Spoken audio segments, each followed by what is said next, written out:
जय फ्रेंड्स, अब हम आगे का जो बचा हुआ पोर्शन है उसको डिस्कस करेंगे। हालांकि हमने आपको 19 तक शायद बता दिए थे जितने भी आपके सेशन हुए हैं आईएनसी के। सो अब अपन क्या करेंगे, आगे की जो सेशंस हैं उनको डिस्कस कर लेंगे। 1919 तक हमने बताया था कि 1919 का जो कांग्रेस का सेशन होता है वो होता है अमृतसर में, और इसको जो लीड करते हैं, चीफ जो होते हैं वो मोतीलाल नेहरू होते हैं। और 1920 में जो सेशन होता है सितंबर में, वो एक विशेष अधिवेशन बुलाया जाता है, क्योंकि आपको पता होगा 13 अप्रैल को मैंने बताया था, 13 अप्रैल 1919 को होता है जलियांवाला बाग हत्याकांड। तो उसके विरोध में मतलब पहले ही 1920 सितंबर में ही जो है क्या होता है, विशेष अधिवेशन बुलाया जाता है कलकत्ता में। और यहाँ पर चीफ बनाया जाता है लाला लाजपत राय को। असहयोग प्रस्ताव पर चर्चा होती है, यानी जो नॉन कॉपरेशन मूवमेंट है, गांधी यहीं से चलाना चाह रहे थे, तो उस पर चर्चा होती है, डिस्कशन होता है। आपसे पूछ लेगा कि किस सेशन में असहयोग पर चर्चा हुई थी, नॉन कॉपरेशन मूवमेंट गांधी के। तो आपको याद रखना है कि 1920 का जो विशेष अधिवेशन हुआ था कलकत्ता में, जिसको लीड कर रहे थे लाला लाजपत राय, वो जो है आपका वहां पे चर्चा हुई थी किसकी, आपके असहयोग आंदोलन की। ये बात याद रखना है। अब बात करेंगे 1920 की, तो आप जानते हैं इस अधिवेशन में नागपुर में अधिवेशन हुआ। अब देखिए वो स्पेशल सेशन था जो कलकत्ता में होता है, लेकिन जो प्रॉपर हो रहा था साल दर साल, तो वो ये होता है आपका नागपुर में, और इसके अध्यक्ष वी राघवाचारी को बनाया जाता है। याद रखिएगा जो द हिंदू न्यूज़पेपर है, हमने आपको बताया था उस दिन कि द हिंदू न्यूज़पेपर जो है वो पब्लिशर कौन थे, वी राघवाचारी, और इन्हीं को चीफ बनाया जाता है 1920 के वार्षिक अधिवेशन नागपुर में। ठीक। अब देखिए 1921 में एक सेशन हो रहा है अहमदाबाद में, और इसके चीफ हो रहे हैं चितरंजन दास।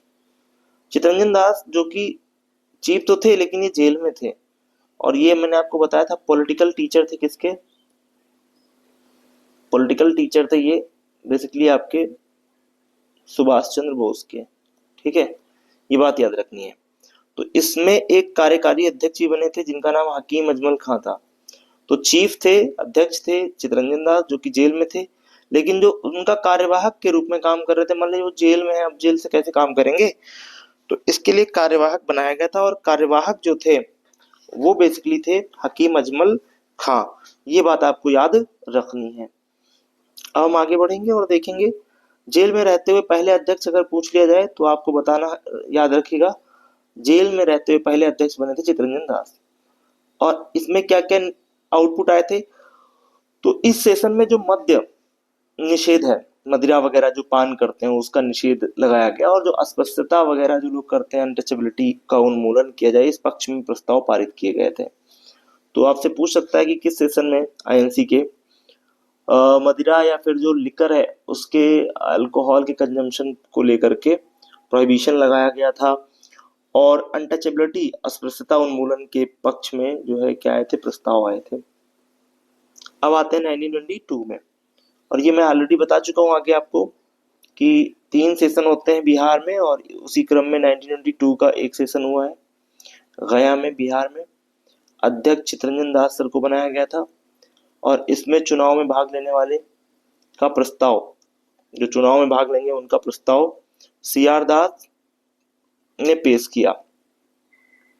देखो इसमें क्या हुआ था, मैं तुम्हें समझाता हूँ, थोड़ा समझना। इसमें ये हो रहा था कि चितरंजन दास वगैरह ये कह रहे थे कि चुनाव में पार्टिसिपेट करना है, सी आर दास वगैरह, लेकिन कुछ लोग कह रहे थे कि पार्टिसिपेशन नहीं करना है, क्योंकि कुछ लोग परिवर्तनवादी हैं, कुछ नॉन चेंजर्स हैं जो परिवर्तन नहीं चाहते। तो चुनाव में पार्टिसिपेट होकर के कुछ लोग चाह रहे थे कि हम अंग्रेजों का विरोध करेंगे, कुछ लोग कह रहे थे नहीं, हमें इनके बनाई हुई शासन व्यवस्था में बिलीफ नहीं करना है, हमें चुनाव में पार्टिसिपेट नहीं करना है। तो इसको लेकर के बवाल होगा कांग्रेस में। तो जो सी आर दास हैं, मोतीलाल नेहरू हैं, इन्होंने इस्तीफा दे दिया था इसी टाइम में, कि हम ये कह रहे थे कि यार पार्टिसिपेट तो करो चुनाव में, जो अंग्रेज हैं उनको हम जा करके विधानसभाओं में अंदर जा करके, जब हम चुनाव जीतेंगे वहां अंदर जाएंगे, ब्यूरोक्रेसी में मतलब वो पार्लियामेंट में जा करके इनका विरोध करेंगे अंग्रेजों का। लेकिन कुछ लोगों का मानना था कि नहीं यार, हम नहीं विरोध कर सकते, क्योंकि हम क्या करेंगे, हम इनके द्वारा बनाई गई व्यवस्था को नॉन कॉपरेट करेंगे। नॉन कॉपरेशन मूवमेंट को लेकर के चल रहे थे। नॉन कॉपरेशन मूवमेंट में था क्या कि अंग्रेजों द्वारा बनाई गई विधि व्यवस्था का हमें क्या करना है, विरोध करना है, तो वो उस पे चल रहे थे। तो ये बवाल हुआ था और आपको पता भी है, ये लोग जब बाहर निकल गए, मोतीलाल नेहरू, सी आर दास, तो इन्होंने 1923 में स्वराज दल बनाया था। ये इंपॉर्टेंट है, याद रखिएगा। जो बेसिकली नॉन, एक थे चेंजर्स, एक थे नॉन चेंजर्स। तो ये चेंजर्स हैं कि हमें चुनाव में पार्टिसिपेट करना है और फिर अंदर जाकर के अंग्रेजों का विरोध करना है। तो जब इनकी बात नहीं सुनी गई तो इन्होंने कांग्रेस को छोड़ दिया और कांग्रेस छोड़ करके इन्होंने अलग पार्टी बना ली थी जिसको स्वराज पार्टी कहा गया था। वही स्वराज दल है, 1923 में बना है, ये बात याद रखना। तो आपसे क्वेश्चन पूछ सकता है ना एग्जामिनर की, भाई बताइए किस कांग्रेस के सेशन में स्वराज दल का निर्माण हुआ? तो यही सेशन था जिसमें बाइफरकेशन हुआ और सी आर दास और मोतीलाल नेहरू बाहर निकल गए और उन्होंने स्वराज दल का निर्माण कर दिया। अब यहाँ पर आप देख पा रहे हैं अध्यक्ष सी आर दास को बनाया गया। ये स्वराज दल का अध्यक्ष है, यानी सी आर दास को बनाया गया और मोतीलाल नेहरू को क्या बनाया गया, सचिव बनाया गया। 1923 का बना हुआ ये आपका। अब देखिए एक विशेष अधिवेशन है, दिल्ली में बुलाया गया था और जो कि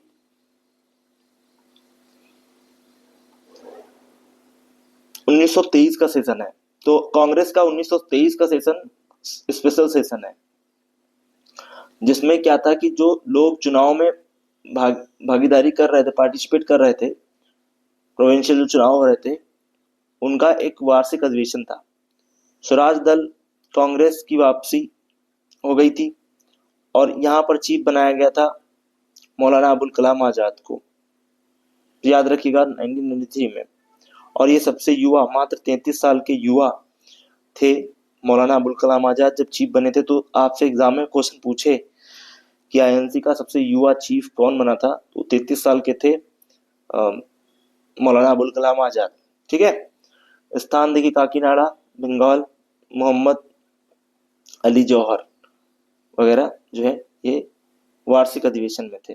देखिए यहाँ से ऐसे बांट लेना, वार्षिक अधिवेशन इधर हुआ है काकीनाडा में जो बंगाल की जगह है, और यहाँ पर चीफ बनाया गया था मोहम्मद अली जौहर को। विशेष अधिवेशन जो हुआ था 1923 में, इसमें जो है मौलाना अबुल कलाम आजाद को बनाया गया था। ठीक है, ये बात याद रखिएगा। अब अपन आगे बढ़ते हैं। अब बात आती है सबसे इंपॉर्टेंट जो तुम्हारे एग्जाम में क्वेश्चन बनेगा कि भैया कौन सा ऐसा सेशन था जिसमें गांधी ने पार्टिसिपेट किया था। तो वो बेलगांव का हुआ था। बेलगांव कर्नाटका में पड़ता है। गांधी ने इसमें पार्टिसिपेट किया था, एकमात्र अधिवेशन जिसकी अध्यक्षता गांधी ने करी थी। ये बात आपको याद रखनी है। और ये समझ लीजिए कि बेलगांव कर्नाटका का प्लेस है, वहां पर हुआ था। और 1916 में एक हुए मुस्लिम लीग आईएनसी से अलग हो गए। तो 1916 में जो आपने पढ़ा था कि 1907 में आईएनसी अलग हो जाती है और मुस्लिम लीग भी अलग हो जाती है, और ये 1916 में जब लखनऊ का सेशन होता है वहां पे एक साथ में आ जाते हैं और यहाँ पर फिर अलग हो जाते हैं। तो दोबारा जो बाइफरकेशन हुआ है आईएनसी में वो कब हुआ है, यानी जो अलगाव हुआ है वो 1924 में हुआ है, बेलगांव में जब गांधी आते हैं। ठीक है, तो दो धड़ों में फिर से क्या हो जाती है, कांग्रेस बढ़ जाती है। अब आते हैं 1925 का सेशन, कानपुर में हुआ है। सरोज नायडू मैम को चीफ बनाया गया था। राष्ट्रभाषा का प्रयोग किया गया इसमें और विजय विश्व तिरंगा प्यारा गाया गया। बहुत इंपॉर्टेंट है भैया, किसने गाया था, श्यामलाल गुप्त ने इसको लिखा है। और इसी को 1995 में कानपुर में जो सेशन हुआ, पहली महिला अध्यक्ष बनी थी इंडियन, यानी first Indian women become the chief of INC. अगर क्वेश्चन आ जाए कि पहली भारतीय महिला कौन थी, तो आईएनसी की चीफ बनी थी 1995 में कानपुर के सेशन में, और ये थी सरोज नायडू। और ऐसे अगर पूछेंगे तो 1907 में कौन बनी थी, एनी बेसेंट महोदय। ये मैंने आपको बताया था। 1917 में बनी थी, और वो कहाँ बनी थी, वो बनी थी आपके कलकत्ता में। अब देख रहे हैं इसका 1926 का स्थान कहाँ है, गुवाहाटी में है। ठीक है, ये बात आपको याद रखनी है। तो गुवाहाटी में है। ठीक है, तो अब बना आगे बढ़ेंगे। 1926 में जो चीफ बनाया गया था वो बनाया गया था श्रीनिवास अयंगर को। गुवाहाटी में कांग्रेस के सभी नेताओं को खादी पहनना अनिवार्य कर दिया गया था। तो क्वेश्चन पूछ लेगा कि किस सेशन में खादी पहनना अनिवार्य हो गया था, तो वो गुवाहाटी का सेशन था। श्रीनिवास अयंगर इस समय चीफ थे, ये बात आपको याद रखनी है। 1927 का बहुत ही इंपॉर्टेंट है, इसको इंपॉर्टेंट में डाल देना। मद्रास में सेशन होता है 1927 का, और यहाँ पर जो चीफ बनाए जाते हैं डॉक्टर M.A. अंसारी को बनाया गया था। यूसुफ मेहर अली भी थे। और अगर बात करें, इसमें नारा दिया गया था साइमन कमीशन गो बैक। आपको पता है 1927 का जो दौर था, साइमन कमीशन भारत आ रहा था और उसमें सारे अंग्रेज अधिकारी थे और इसीलिए इसको व्हाइट लॉ कहा गया। तो इंडियंस ने इसका विरोध किया था। इस क्रम में आपको मैंने बताया था कि साइमन कमीशन गो बैक के नारे लगे। तो नया लक्ष्य इसमें क्या रखा गया था, कांग्रेस का पूर्ण स्वाधीनता लाने का जो है एक क्या किया गया था, एक लक्ष्य रखा गया था। बात आती है 1929 की। ये सेशन लाहौर में हो रहा है और JL नेहरू इसके चीफ थे। 1929 का है। पूर्ण स्वराज की मांग करी गई थी, आपको पता है। अब देख रहे हैं जवाहरलाल नेहरू को बनाया गया था चीफ, याद रखिएगा। 1930, अब देखिए कितनी बार बने, अभी आपको समझ में आ जाएगा। पहला टाइम तो हो गया 1999 का, जब आपको इनको लाहौर में चीफ बनाया गया और इन्होंने पूर्ण स्वराज के प्रस्ताव को पारित भी कर दिया। 31 दिसंबर 1929 की अगर बात करें तो रावी के तट पर, रावी जानते हो आप, रावी के किनारे ही लाहौर है। रावी के किनारे क्या है, लाहौर है। तो यहाँ पर इन्होंने झंडा फहराया था अर्धरात्रि, है ना, 12 बजे देख रहे हैं आप। तो झंडा फहराया था, तिरंगा। क्वेश्चन पूछा गया एक बार कि तिरंगा कब, किस सेशन में, तो आपका 1929 में। और 26 जनवरी 1930 को पूर्ण स्वतंत्रता दिवस मनाने की बात करी गई थी इसी दिन। अब आप लोगों से कभी कभी क्वेश्चन कोई पूछता है यार कि हमें आज़ादी मिली है 15 अगस्त को, लेकिन हम 26 को रिपब्लिक डे क्यों मनाते हैं? इसीलिए क्योंकि आप देख रहे हैं 26 जनवरी 1930 से पूर्ण स्वतंत्रता दिवस मनाने की बात हो गई थी। और आप देखेंगे 26 जनवरी 1950 को हमने संविधान लागू किया। तो 26 जनवरी इतना इंपॉर्टेंट डे था। हम आजाद तो 15 अगस्त को हुए, लेकिन 26 जनवरी इतना इंपॉर्टेंट था तो हमने इसको कमेमोरेट करने के लिए, याद रखने के लिए 26 जनवरी को रिपब्लिक डे मनाने की बात कर दी थी। ठीक, क्योंकि यहीं से रिपब्लिक डे मनाने का कॉन्सेप्ट आ गया था। गांधी को सविनय अवज्ञा आंदोलन को स्टार्ट करने की स्वीकृति मिली थी इसी सेशन में। अब 1931 का कांग्रेस का सेशन देखेंगे। इसमें फिर से जवाहरलाल नेहरू को चीफ, हाँ, इसमें पटेल को चीफ बनाया जाएगा 1931 में। और इसमें JL नेहरू जो थे, इन्होंने फंडामेंटल राइट्स की मांग रखी थी। ये क्वेश्चन आया है 3-4 बार। जो फंडामेंटल राइट्स हैं, इनको जो है, इनकी डिमांड्स रखी गई थी। पहली बार अगर क्वेश्चन पूछ लिया जाए कब रखी गई थी, कहाँ रखी गई थी, तो 1931 के कराची अधिवेशन में हुई थी। और ये बेसिकली लीड कर रहे थे पटेल सर, सरदार वल्लभ भाई पटेल। और JL नेहरू ने फंडामेंटल राइट्स की डिमांड करी थी। गांधी इरविन पैक्ट आप जानते हैं 1931 में ही हुआ था, 5 मार्च 1931 को। ये इंपॉर्टेंट है। यहीं पर आप देखेंगे गांधी का जो चरखा है वो कहीं ना कहीं देखने को मिलेगा, जिसमें सफेद रंग और यहाँ पे चरखा बना होता था, है ना, और हरा रंग ये आपको इस चरखे में देखने को मिलेगा। ये झंडा है, बेसिकली ये झंडा है, जो ट्राई कलर का झंडा है यहाँ पे, जिसमें सफेद कलर, हरा कलर और चरखा बनाया हुआ देखने को मिलता है। और इसी सेशन में यार ये याद रखना बहुत जरूरी है भाई, गांधी ने एक डायलॉग बोला था इसी सेशन में, कांग्रेस के 1931 के कराची अधिवेशन में। गांधी ने कहा था, गांधी मर सकता है लेकिन गांधीवाद नहीं। यानी गांधी तो मर जाएंगे लेकिन गांधी की जो विचारधारा है वो जिंदा रहेगी। और सच में आज भी गांधी की विचारधारा जिंदा है। 1931 की बात करें तो आप देख पा रहे हैं लखनऊ में सेशन हुआ, JL नेहरू लीड कर रहे थे। 3 बार लीड किए हैं, 1929 में, 1936 में और आगे अभी 1937 में। तो अगर आपसे क्वेश्चन पूछे कि जवाहरलाल नेहरू कितनी बार चीफ बने, 3 बार। कब कब बने, 1939, 1936, 1937। कांग्रेस का नया लक्ष्य समाजवाद घोषित किया गया। अब समाजवाद विचारधारा से कौन बचा था उस समय यार? कोई नहीं बचा था। और समाजवादी विचारधारा ऐसी विचारधारा है, कार्ल मार्क्स के द्वारा दी गई 18वीं सेंचुरी में विचारधारा है, और वो आज तक जिंदा है। समाजवाद से आज तक कोई बचा नहीं है, सभी प्रभावित रहते हैं। चलो अपना आगे बढ़ते। अब 1937 का फैजपुर में सेशन हुआ। JL नेहरू को आप जानते हैं चीफ बनाया गया, जवाहरलाल नेहरू को, है ना। और ये फैजपुर महाराष्ट्र में पड़ता है, याद रखना भाई, ठीक है।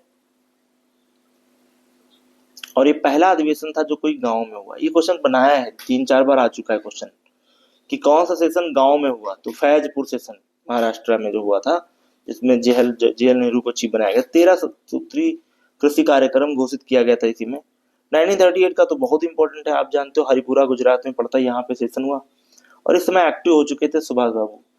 गुजरात के हरिपुरा में 1939 में जो है आपके, आप देख पा रहे हैं, 1938 में चीफ बन गए थे सुभाष चंद्र बोस। 15 सदस्यीय घोषणा योजना समिति का गठन किया गया, जवाहरलाल नेहरू को चीफ बनाया गया उस समिति का, ठीक है। रजवाड़ों की नीति बनाई गई, ये बात आपको समझ में आनी चाहिए। समाजवाद में रजवाड़ों को क्या किया जाएगा, उनसे लैंड छीन ली जाएगी, बहुत ज्यादा लैंड रखते थे तो गरीबों में बांटी जाएगी। 1939 में आप देख रहे हैं त्रिपुरी सेशन हुआ एमपी में, जबलपुर में। चीफ बनाया गया था सुभाष बाबू को और अस्थायी अध्यक्ष जो है वो डॉक्टर राजेंद्र प्रसाद को बनाया गया था। ये पॉइंट याद रखिएगा। इसमें विवाद हो गया था, आपको पता है ना 1939 के त्रिपुरी अधिवेशन में विवाद क्या हुआ था। देखो चीफ तो बन गए बेचारे जो है आपके सुभाष बाबू, लेकिन जो वर्किंग कमेटी थी उसके मेंबर सारे थे गांधीयन थॉट्स को मानने वाले, और गांधी नहीं चाहते थे कि सुभाष चंद्र बोस को चीफ बनाया जाए, वो चाह रहे थे पट्टाभी सीतारमैया को बनाया जाए। और जब चुनाव लड़े तो गांधी के जो पट्टाभी सीतारमैया थे उनकी बहुत बुरी तरीके से हार हुई, तो गांधी ने कहा ये मेरी हार है, पट्टाभी सीतारमैया की नहीं है। गांधी की रिस्पेक्ट करते थे सुभाष बाबू, लेकिन जो वर्किंग कमेटी थी जो बेसिकली उसमें सारे गांधीयन थॉट्स वाले थे, वर्किंग कमेटी ही किसी प्रपोजल को पास करती थी, तो ये इनको लगा सुभाष बाबू को कि यार हमारा कोई प्रपोजल तो पास नहीं होगा, इससे अध्यक्ष बनने का क्या फायदा है। तो उन्होंने अपना छोड़ दिया, एनसी छोड़ करके फिर फॉरवर्ड ब्लॉक की स्थापना करी। फिर आपने देखा उनका अपना तरीका था आजादी लेने का, है ना। गांधीयन थॉट्स में सुभाष बाबू में यही अंतर है। गांधी कहते हैं कि भाई हमें हिंसा नहीं करनी, तो सुभाष कहते हैं नहीं, क्यों नहीं हिंसा करनी चाहिए, हमें फांसीवादी शक्तियों का भी जो है प्रयोग करना चाहिए और हमें आजादी लेनी चाहिए चाहे जैसे मिले। उसमें ये 3-5 नहीं होना चाहिए कि आजादी कैसे मिल रही है, हमारे जो मीन्स हैं वो कैसे हैं ये मायने नहीं रखता, हमें मेन जो टारगेट है वो मिल रहा है कि नहीं ये देखना है। इसीलिए देखेंगे वो जर्मनी भी गए थे सुभाष बाबू, और सुभाष चंद्र बोस को सबसे पहले नेता कहने वाले अगर कोई हैं वो है एडोल्फ हिटलर। एडोल्फ हिटलर ने कहा यार मैं उस बंदे को देखना चाहता हूँ। सोचो वो बंदा पैदल आया देखने के लिए, मतलब कि वो कौन बंदा है जिसने गांधी को हरा दिया। तो यार गांधी को हराना इतना वो नहीं होता था, गांधी को हराया तो कहा कि भाई मुझे मिलना है ऐसे बंदे से। और सुभाष बाबू जब गए जर्मनी तो वहां पे वो मुलाकात करता है, गले लगता है और उनको नेताजी कहता है। चलो अभी अपन आगे बढ़ते हैं। 1940 की बात करें तो स्थान हुआ रामगढ़, झारखंड में, बिहार में। आज की डेट में रामगढ़ बिहार में पड़ता है, पहले झारखंड में पड़ता था। याद रखिए 1940 का ये सेशन होता है, मौलाना अबुल कलाम आजाद को यहाँ का चीफ बनाया जाता है। देख रहे हैं दोबारा मौलाना अबुल कलाम आजाद चीफ बन रहे हैं, एक बार बन चुके हैं 33 साल में और दोबारा फिर आ रहे हैं। तो अब जब ये आ रहे हैं तब भारत छोड़ो आंदोलन चल रहा है, तो इम्पोर्टेंट हो गए क्योंकि भारत छोड़ो आंदोलन के टाइम पीरियड में चल रहा है। एक प्रारूप प्रस्ताव इन्हीं के टाइम पीरियड में लाया गया भारत छोड़ो आंदोलन चलाने का, और ये पारित भी हुआ। तो क्वेश्चन पूछ लेगा एग्जामिनर कि भारत छोड़ो आंदोलन के दौरान कौन थे आईएनसी के चीफ, तो अबुल कलाम आजाद, याद रखिएगा। 1941 से 45 के बीच में नो सेशन, क्यों, क्योंकि सेकेंड वर्ल्ड वॉर चल रहा था। अब आपको याद रखना है कि 1941 से 1945 तक सेकेंड वर्ल्ड वॉर चला, तो 5 साल तो कोई युद्ध हुआ, सॉरी आईएनसी का सेशन तो हुआ नहीं क्योंकि युद्ध हो रहा था। तो इस दौरान मौलाना अबुल कलाम आजाद ही आगे चीफ बनते गए, इसलिए आप देखेंगे सबसे लंबे समय तक अगर कोई चीफ रहा है वो मौलाना अबुल कलाम आजाद रहे हैं। सबसे यंग अगर पूछेगा तो मौलाना अबुल कलाम आजाद 33 साल में बने थे। तो ये दोनों क्वेश्चन के आंसर समझ में आ गए होंगे। अब तुमसे एक बार क्वेश्चन पूछता है कि आजादी के समय कौन था, स्वतंत्रता के समय, तो आप देख पा रहे हैं स्वतंत्रता के समय हमारे जो चीफ थे वो थे बेसिकली कौन, आप देख पा रहे हो यहाँ पे कौन थे, वो थे आपके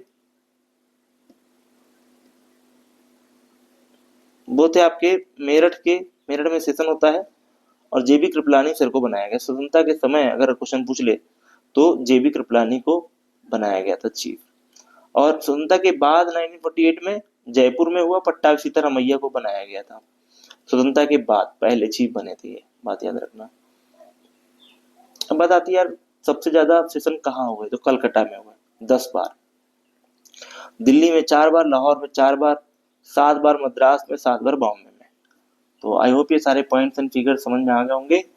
और थैंक्स फॉर वॉचिंग। और ये हमने कंप्लीट कर दिया, आप लोग इसको सुन लीजिएगा। और अब हम आगे जब प्रोसीड करेंगे तो यहीं से आगे क्लास हमारी स्टार्ट होगी। Thanks for watching.